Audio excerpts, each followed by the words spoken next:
है कि बिंदुक ब्राह्मण कंकाल बनकर बैठा, प्रेत योनि में उसे कंकाल में बैठाया, और श्रीमद् भागवत कथा में धुंधकारी जाकर के वो भी प्रेत योनि में बैठा, लेकिन दोनों का मार्ग अलग है। अगर भागवत कथा में क्या बताया कि जो फांसी लगाकर मरता है, जो एक्सीडेंट में मरता है, जो दवा पी के मरता है, जो करंट में मरता है, यानी कि बच्चा गर्भ में भी मर जाता है, यानी कि गर्भ भी गिर जाता है,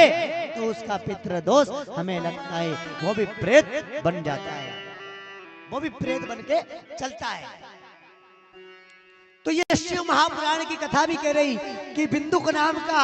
ब्राह्मण तड़प के मर गया, या फांसी लगा कर मर गया, या दवा पी के मर गया, या एक्सीडेंट में मर गया,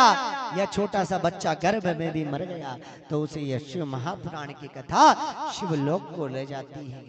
शिवधाम को चले जाते हैं। उधर भागवत में गोकर्ण जी महाराज ने किसे धुंधकारी को कथा सुनाई थी। 7 गठान का बांस लाए थे और 7 गठान का बांस ला करके उसका आह्वान किया, और आह्वान करके वो जो धुंधकारी था वो वायु के रूप में आकर उस 7 गठान वाले बांस में आकर के बैठ गया, और 7 दिन तक भगवान कृष्ण की कथा यानी कि भागवत कथा के 18,000 श्लोक को श्रवण किया, और श्रवण करने के बाद में उसे भगवान के यमदूत आए, सोने का रथ आया, और उसमें ले जाकर उसे वैकुंठ में वास दिया। तो ध्यान रखिए, कई पंडित ऐसे होते हैं साहब, देखो कि इनको मालूम नहीं होती है, तो वो क्या कहते हैं, बोले हो कुछ नहीं होता पितृदोष,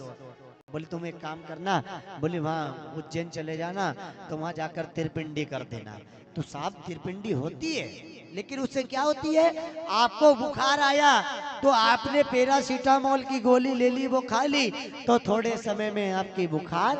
उतर जाती है और वापस वही चढ़ जाती है।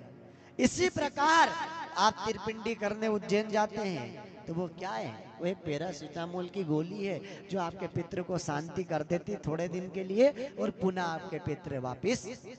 वैसे के वैसे हो जाते हैं।